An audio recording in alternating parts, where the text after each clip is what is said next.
You're replaceable, my ex said after I confronted him about cheating.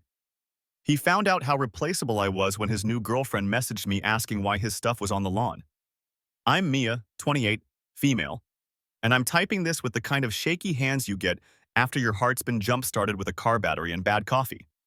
I keep replaying his face, the blank, bored look he wore when I said, "Tyler, I know," like I'd interrupted him while he was checking a weather app instead of telling him I found the hotel receipts, the perfume-stained hoodie, and the photo of him kissing someone who wasn't me. Tyler, 30, male, was my person for 5 years. He knew the exact way I take my eggs, the scar on my left shin from falling off my bike at 9, the sound I make when I'm about to cry but trying not to. He used to call me home in texts. Funny how people can say things like that and still sleep in other people's beds. We met at a 4th of July block party in Columbus. He brought over a plate of overcooked burgers and an apology smile. I said I liked them burnt. He said that meant we were soulmates. It was that easy. He was charming without trying. Loud laugh, big hands, the kind of pretty that made waitresses forget your drink order. I was the quiet one with lists in my notes app, rent, groceries, birthdays to remember, because keeping track of things makes me feel safe. He said he loved that I was solid. Solid like a foundation, solid like a paperweight. The red flags were there, like gum wrappers you step over because you're late for work. Flirty with bartenders, Instagram DMs that started, "LOL your trouble," nights he crashed at Ben's but came home smelling like a department store tester strip. I told myself he was harmless and I was sensitive. My best friend Jordan, 29, female, called it death by 1,000 microcuts. She once held up my phone and said, "The way he texts you when he needs something is different from the way he texts you when he wants you." I laughed it off. I did that a lot, laughing off things that hurt. Family mattered to me more than it did to him. Emily, 32, female, my older sister, is the type who keeps spare toothbrushes for guests and emergency snacks in the pantry. She loved Tyler at first. Everyone did. Tyler was good at first. He'd bring flowers to my mom's birthday, crack jokes at barbecue nights, volunteer to fix a leaky faucet, and then call my dad to ask how. He'd whisper, "You're my forever, you know that?" while we folded laundry. I kept the note he left on our fridge when we moved in. Our place, our mess, our life. It's curled now at the corners, taped above the spice rack like a museum label for something that's already decaying. I confronted him on a Tuesday. Important things always seem to break on boring days. There was the Marriott bill folded into his gym bag, the lipstick smear on the collar of his faded OSU hoodie, and a receipt for 2 martinis in a room that wasn't ours. I lined them up on the kitchen counter like I was presenting evidence to a jury. Me, myself, and the plant he never remembered to water. He looked at the papers, then at me, and shrugged the way people shrug about traffic. "You're replaceable," he said. I didn't cry right away. I thought I would. Instead, it was like my body forgot how to process sound. The clock ticked, the fridge hummed, and Tyler's words, "You're replaceable," just sat there in the air like smoke from something still burning. I remember staring at him and thinking, that's what I was to you? A seat filler? A placeholder until the next girl smiled longer? He grabbed his phone, started scrolling, totally unfazed. "Mia, people grow apart. It happens," he said, as if we were politely discussing the weather, not the implosion of 5 years of my life. "Who is she?" I asked. He gave me that condescending smirk, the one he used when he thought I was being emotional. "Does it matter? She listens. You used to." Something in me snapped. Not the movie kind of dramatic scream, just this quiet, exhausted click inside my head. Like, oh, we're done pretending. I picked up his hoodie, the one with the lipstick stain, and threw it at him. "Then go listen to her," I said. "Go be with the girl who doesn't ask you to care about anything." Tyler didn't yell. He laughed. That deep patron a month passed before I heard his name again. It came through a random DM request on Instagram, Lauren. I recognized her instantly from his posts. Her profile picture was that same blonde hair, those same perfect white teeth, except this time her eyes looked puffy like she'd been crying. The message said, "Hey, this is weird, but can I ask you something about Tyler?" My stomach flipped. I almost didn't open it. But curiosity, morbid and stupid, won. I typed back, "Depends what you're asking." She replied almost instantly, "Why are all his clothes on my lawn?" I swear I laughed out loud. Not the joyful kind. The tired, half-crazed kind that bubbles up when the universe decides to turn your pain into absurd theater. Turns out Tyler had been living with her for the past few weeks, moving fast, just like he did with me. She said he'd told her I was a clingy ex who wouldn't let go. But then one night she found texts from me on his old phone, the one he never erased. Not angry messages, not begging, just my goodbye texts. My closure. She told me she realized then that he'd lied about everything. "He said you cheated on him," she wrote. "That's why he left you." I sat there staring at the screen, and all the anger I'd buried came roaring back. He'd rewritten the story, made himself the victim. Classic Tyler. Apparently, after she confronted him, he lost it, started yelling, throwing things, calling her crazy and ungrateful. She kicked him out that night. When he came back the next morning, his stuff was already in trash bags on the lawn. She said she'd blocked him, but he kept showing up, banging on her door, shouting about respect and how women always ruin everything. I didn't feel pity. I felt vindicated. For the first time since that Tuesday, I felt seen. When I told Jordan about the messages, she said, "Don't you dare respond again. Let her handle her own mess." But I couldn't help it. I felt this weird sense of solidarity. Lauren wasn't the enemy anymore. She was me, just a few months behind. We ended up talking for an hour. She apologized for posting photos with him, said she had no idea. I told her not to. He's the kind of guy who thrives on pity, always the wounded one, never the wound. Before we ended the chat, she said something that stuck with me. "He told me once that you were too stable, that he needed excitement. I guess he got it." After that, I thought it was over. But Tyler couldn't stand being irrelevant. He started emailing me from new addresses, random, pathetic little messages. "You turned her against me. You always wanted to ruin my life. You'll regret this." At first, I ignored them. But one morning when I went to my car, there was a single yellow tulip on the windshield, my favorite flower. That's when I realized this wasn't over, not by a long shot. When I saw that tulip, something inside me froze. It wasn't romantic, it was invasive. That flower wasn't a memory, it was a warning. Tyler knew tulips were my favorite. He'd given me a bouquet on our second anniversary, wrapped in newspaper because he forgot to buy real paper. Back then it was sweet. Now, it was a threat disguised as nostalgia. I stood in the driveway staring at it for too long. My heart was doing that panicky rabbit thing. I looked around, empty street, just the sound of a distant lawnmower. Still, I could feel him watching. Jordan was the first person I called. "He's testing your boundaries," she said. "He wants to see if you'll react. Don't give him that satisfaction." But I wasn't sure I could just ignore it, because 2 days later there was another one. This time taped to my door, no note, just another perfect yellow tulip, fresh enough that it had to be from that morning. That night, I couldn't sleep. Every creak in the apartment felt like footsteps. I double-checked the locks 3 times. I even moved a chair under the doorknob, which made me feel dramatic and paranoid, but also weirdly safe. The next morning, I saw him. Tyler, parked across the street in his stupid black truck, pretending to scroll his phone. I went cold all over. I stepped outside just enough for him to see me, arms crossed, not moving. He looked up, smirked, and drove off slow enough to make sure I saw his license plate, like he wanted me to know he wasn't hiding. That was the moment something shifted. Fear curdled into anger. I wasn't going to play the scared ex anymore. I started documenting everything, photos of the flowers, screenshots of his emails, timestamps.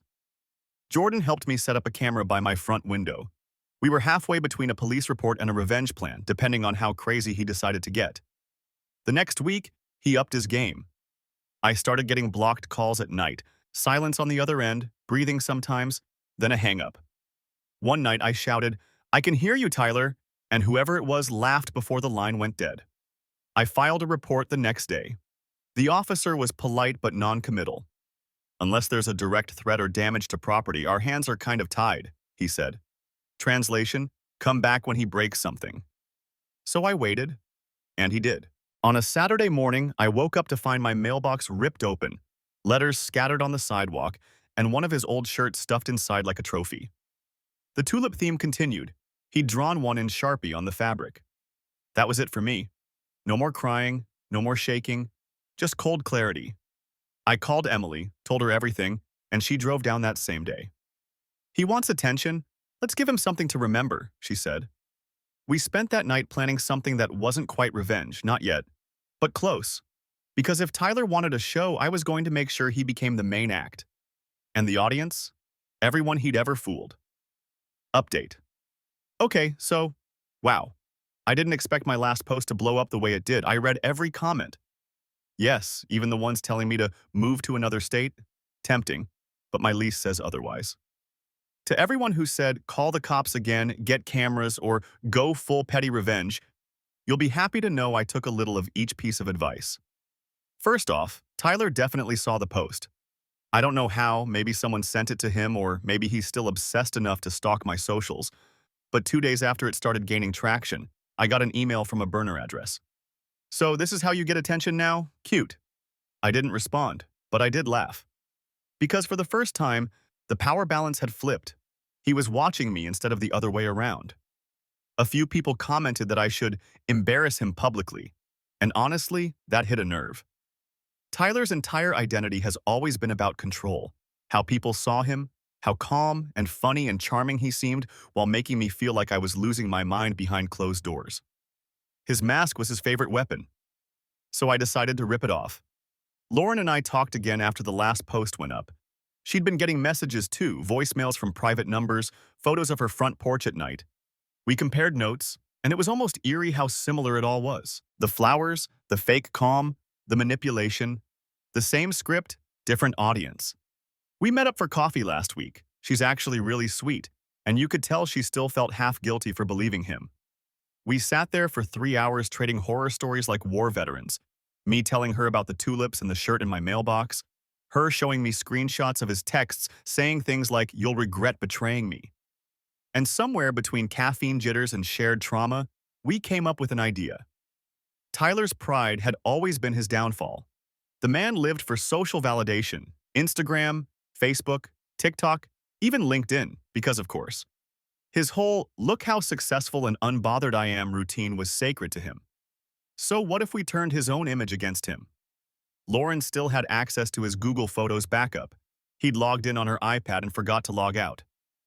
Turns out he'd been documenting his little adventures, including photos of himself in bed with multiple women, captions like, "She'll never find out." He wasn't even discreet. Some of those were time-stamped while he was still with me. I know. Revenge and legal lines are thin ice. But before anyone panics, we didn't leak anything explicit. We just curated a highlight reel of his greatest hits, screenshots of his texts, clips of his motivational quotes about loyalty, and photos of the flowers he left like creepy breadcrumbs. Then we made an anonymous Instagram account called @TulipBoyChronicles. The bio said, "When you think your girlfriend's replaceable, remember, so are reputations." We didn't expect it to blow up, but within 48 hours, it had over 20K followers. People from our towns, old classmates, even his co-workers were tagging him in the comments. The man built his life on pretending to be perfect, and now every post was a reminder that the mask had cracked. He texted me that night. "You think this is funny?" "No, Tyler, I think it's poetic. But don't worry, that wasn't even the real revenge yet. That was just the pre-show." The account blew up faster than either Lauren or I expected. Every time I refreshed, there were new comments, people tagging him, screenshots spreading, followers doubling by the hour. I started seeing my ex's name pop up on Facebook posts and Reddit threads. "Isn't this that guy who cheated on his girlfriend and stalked her?" one said. I should have felt guilty. I didn't. I felt alive. For the first time since he told me I was replaceable, I didn't feel small. I felt like someone holding a match over the house he built out of lies. But Tyler didn't take humiliation well. The first sign of escalation came 3 days after the account went viral. I woke up to my car door handle jammed with gum, a perfect wad shoved in deep enough that I couldn't pull it out. Petty, childish, so him. Then came the Facebook meltdown. Tyler posted this long, cryptic status about bitter exes who can't move on and fake news made by jealous women. It was practically a confession, wrapped in projection. People in the comments were brutal, Half his old friends called him out, while the rest defended him like he was the victim of some conspiracy. Jordan called me laughing. "He's self-destructing in real time," she said. "It's like watching karma with subtitles." But beneath the humor, I felt a creeping unease. Tyler wasn't the kind of guy who stayed embarrassed for long. He'd turned that shame into gasoline. 2 nights later, someone started pounding on my door. I froze mid-step. It was past midnight. Then came his voice. "Mia, open up!" He was slurring, drunk, angry. The pounding got louder. I could hear him kicking the door, then yelling, "You think this is funny? You think you can ruin my life?" I didn't move. I called the cops with shaking hands and whispered my address. He started throwing things, glass, maybe bottles, from the sound of it. I heard one shatter against my mailbox. The cops arrived fast, thank God. They found him sitting on my porch, crying, holding one of those yellow tulips. They told me later he reeked of whiskey and cheap cologne. He told them he just wanted to talk. He got a warning that night. I got a restraining order the next morning. Lauren posted a screenshot of his meltdown post on @TulipBoyChronicles, captioned, "The tulip is wilting." It went viral all over again. That's when something unexpected happened. Girls I didn't even know started messaging the account, saying they dated him too. Same pattern, same manipulation. One even sent a photo of a tulip he'd left on her doorstep last year. Tyler hadn't just been cheating, he'd been collecting people. Lauren and I realized what we had wasn't just revenge anymore, it was exposure. We decided to go public, not anonymous this time. We posted side by side, same caption, "For every girl who was told she's replaceable, this one's for you." The post hit 100K likes by morning. Tyler's mom called me that afternoon. Her voice was trembling. "Mia," she said, "please take it down. He's not handling this well." And for a moment, I almost felt bad. Almost. Until she added, "You know how sensitive he is. You're pushing him too far. That old line again. You're too much. He's just emotional." The words that made me doubt myself for years. I hung up. And then I did something I hadn't done since all this began. I walked out to the lawn, picked one of the tulips he'd left, and burned it in a candle flame until the petals curled into ash. For the first time, the fear was gone. But Tyler wasn't done yet. Because 2 days later, he found a new way to cross the line. One that would turn everything from poetic revenge into something dangerously real. It started with silence. 2 days of it. No emails, no calls, no tulips. I let myself believe maybe he'd finally crawled back under whatever rock he came from. Then Jordan called me at work, voice sharp. "Mia, are you home right now?" "No, I'm at the office," I said, confused. "Don't go home alone," she said. "Someone tagged your building on Facebook. It's a picture of your car, with your plate number, and the caption says, 'Ask her how she ruins men.'" My blood went cold. By the time I got to the post, it had already been shared dozens of times, mostly by random accounts, people who didn't even know me but loved the drama. And of course, the original post came from Tyler. He was playing the victim again, claiming he was harassed by 2 unstable women who fabricated lies to get attention. He even added screenshots, cropped, manipulated versions of texts between us, making it look like I'd been begging for him back. Lauren saw it too. She texted me, "He's unraveling. Don't take the bait." But it was too late. The comments were a mess. Half the internet was calling him out, but the other half was doing what they always do, blaming the woman. I tried to ignore it, but my phone kept buzzing with unknown numbers, weird DMs, even one saying, "You should be ashamed." That night, I got home late. My mailbox had been fixed since the last time he trashed it, but when I opened it, a folded piece of paper fell out. In thick Sharpie, it said, "You wanted attention. Now you've got it." I didn't sleep at all. Every sound felt like him coming back. The next morning, Emily drove over unannounced. She'd seen the post too. "You can't live like this," she said, pacing my living room. "He's escalating. You need to hit back legally." She wasn't wrong, but I was tired of being defensive. I didn't want to just survive him. I wanted to end his little show. Lauren agreed. Together, we came up with something final. She still had access to his Google Drive, because apparently Tyler was too dumb to change his passwords. And buried in there, among old selfies and tax documents, we found the jackpot, voice recordings. Tyler had recorded arguments, Not just ours, but his with other women. It was like he was archiving proof of his control, twisting every fight to make himself sound calm and rational while the women cried or begged. Except one recording was different. In it, Tyler was screaming. You could hear him call Lauren every name in the book. Then suddenly, a crash, like a lamp breaking, followed by her voice saying, "Don't touch me!" Lauren had reported that fight to the police months ago, but without proof, nothing stuck. Now she had the evidence. We both knew what to do. We sent the audio file, anonymously, to his employer. He worked for a mid-sized marketing firm, all about image and integrity. I attached a short note. Thought you should know how your employee represents your brand outside the office. 3 days later, he was fired. His mom texted me again. You've destroyed his life. I hope you're proud. I didn't reply, but when I looked outside and saw my lawn finally empty, no tulips, no trash bags, no Tyler, I realized I was proud. Not because he lost his job, but because I got my peace back. Still, I couldn't shake the feeling it wasn't completely over, not with someone like him. And I was right. Because a week later, there was a knock at my door. Gentle, hesitant.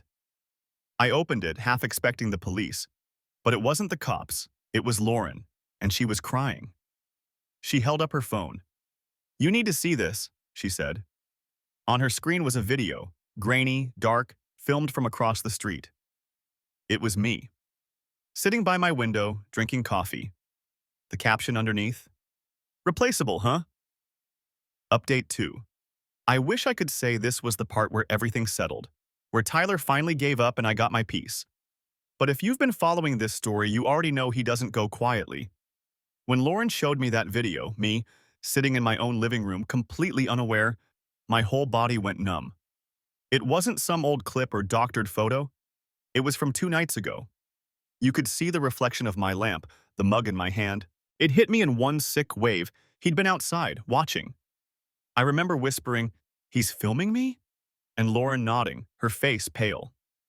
She'd found it on a burner TikTok account that was already starting to get views, with captions like, "Crazy exes get what's coming." That was the moment I stopped shaking and started burning. I'd had enough of being scared in my own damn house. The police took it seriously this time. They came that night, saw the video, and confirmed it was recorded from across the street. They found tire tracks in the mud behind my building, too. His truck, almost definitely. They issued a warrant for harassment and violating the restraining order. But before they could find him, I found something first.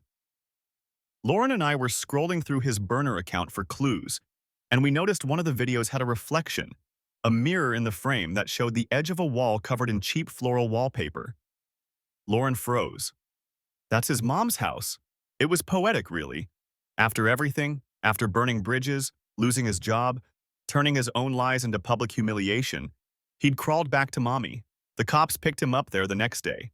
He was still wearing that same OSU hoodie with the lipstick stain, like a twisted uniform. They found his phone full of saved screenshots of my posts, videos of me, even audio of phone calls he must have recorded without me knowing.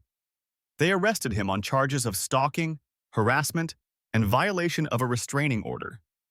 His mugshot hit local news within 48 hours. You could practically hear the internet clapping.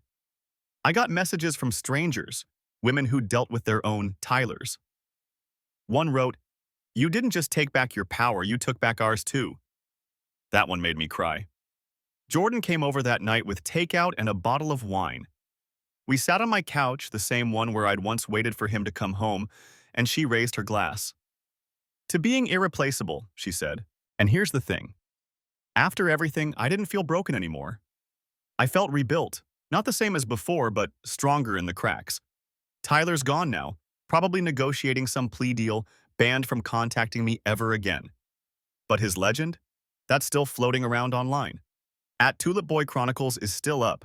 We don't post new stuff anymore, but the bio stays the same. For every girl who was told she's replaceable, this one's for you. And sometimes, late at night, when the house is quiet and safe again, I look at the empty space on my counter where the tulips used to be and think, he was right about one thing. I was replaceable. I just replaced him with peace. The day after the arrest, my world went eerily quiet. For months, every morning had started with dread, checking my phone for new messages, peering through the blinds before stepping outside. But now, nothing. No tulips, no burner accounts, no rumbling black truck. It was like he'd been erased from my physical reality, leaving only the digital ghosts behind. Lauren and I met for coffee again that weekend, this time in daylight. No nerves, no whispered strategy sessions. She looked lighter, hair down, hands steady. "Can you believe it's over?" she asked. I wanted to say yes, but the truth? I wasn't sure it was. Not emotionally, anyway. When someone like Tyler has lived in your head for years, silence feels less like peace and more like a question mark. I kept expecting him to pop up somewhere, a comment under an alias, a mutual friend slipping his name into conversation. He used to say, "You'll never forget me." And that's the thing. I hadn't. Not yet. But the world kept moving. At Tulip Boy Chronicles plateaued around 80K followers. People still tagged the account, mostly in solidarity posts about narcissistic exes or healing from manipulation. Lauren handled most of the messages now. She said helping others made her feel useful again. I, on the other hand, wanted distance. I didn't want my name to live forever in his shadow. Still, some things found me anyway. 2 weeks after his arrest, a manila envelope showed up at my door, no return address. Inside was a typed apology letter from Tyler. My stomach twisted just seeing my name and his handwriting on the front. I almost threw it away unopened, but curiosity, always my downfall, won. It started with the usual. "I never meant to hurt you. I wasn't myself. I loved you. I just didn't know how to show it." Then it turned darker. "They're saying things about me that aren't true. You don't know what it's like to be hated by everyone. You ruined me." Halfway down the page, he wrote something that froze me. "You think you won because I'm gone. But you'll see how easily the world forgets you too." I folded it back up and took it straight to the police station. They logged it as another violation of the restraining order. The officer said, "He'll learn the hard way that the world doesn't forget crimes either." I wish that was the end. But that letter stirred something in me. Not fear this time, but defiance. For so long, my story had been about reacting to him. I wanted to change that. So I did something for me. I applied for a job in Chicago, one I'd been too scared to chase before. A new city, a new apartment, a new start. When I got the acceptance email, I sat on the floor and cried. Not sad tears, but the kind that feel like rinsing out poison. Before I left, I went to see Emily and Jordan one last time. They threw me a little goodbye dinner, complete with takeout Thai and cheap champagne. Jordan toasted again, to being irreplaceable round 2. We laughed until midnight, and for the first time in a long time, it didn't feel forced. As I was packing later that week, I found the last tulip petal that had fallen behind my dresser months ago. Brittle, yellowed, paper thin. I almost threw it away, but instead, I tucked it into a journal. Not as a reminder of him, but of me. How close I came to disappearing and how I didn't. When the moving truck pulled away, I looked back once. My porch was empty, my mailbox unbroken, my story unfinished, but finally mine. Still, one more surprise was waiting. Because the night before I left, I got a DM from an unfamiliar account. It was just one line. "He's out." The message hit me like a punch to the chest. "He's out." 2 words. No punctuation, no name, no context. But I didn't need any. My body recognized the fear before my mind did. It was like an old reflex waking up after hibernating too long. I just sat there on my half-empty floor surrounded by moving boxes, the glow from my phone lighting my face, trying to steady my breathing. I kept rereading it, hoping it meant something else. But deep down, I knew exactly what it meant. Tyler was out of jail. The next morning, I went to the police station to confirm. They said he'd been released on probation, no contact, still under the restraining order, mandatory counseling. They told me not to worry, that these situations usually de-escalate once the offender faces consequences. I wanted to believe that, but I'd lived with Tyler long enough to know his kind of quiet didn't mean peace. It meant planning. Chicago suddenly didn't feel like a new beginning. It felt like a countdown. I called Jordan. She went full protective mode instantly, offering to drive up with me, to help me install new locks, even to get me a dog. Emily told me to stay with her for a few days before the move, just until things settle. But I didn't want to hide anymore. I'd already spent too much of my life shrinking to make room for his storms. So I left on schedule. I drove through the night to Chicago, stopping only for gas and cheap coffee, watching the miles stretch between me and everything that had happened. I remember crossing the state line and whispering, "You can't reach me here." The first week was perfect. New job, new apartment, new skyline. For the first time in years, I could breathe without checking the rearview mirror. Lauren even mailed me a small package. Inside was a framed photo of a single tulip, painted black. "A funeral for the past," her note said. But healing isn't linear. On my 10th night in the city, my phone buzzed with a new message request. The profile picture was blank, but the username made my blood run cold. @TulipBoyLives. The message read, "Miss me yet?" I didn't answer. I didn't even open it again. I took screenshots, forwarded them to the police, blocked the account, but even after it was gone, the unease lingered like smoke. That night, I went out onto my balcony, wrapped in a blanket, and stared down at the quiet street. The city hummed beneath me. Cars, laughter, sirens in the distance. But for the first time in a long time, I didn't feel alone. I felt grounded, present, alive. Tyler might still haunt the corners of my story, but he doesn't own the ending anymore. He can send messages, create burner accounts, try to claw back relevance, but I'm not the same woman he broke down. I deleted the screenshots, closed my phone, and whispered to the night, "You don't get to be the last word."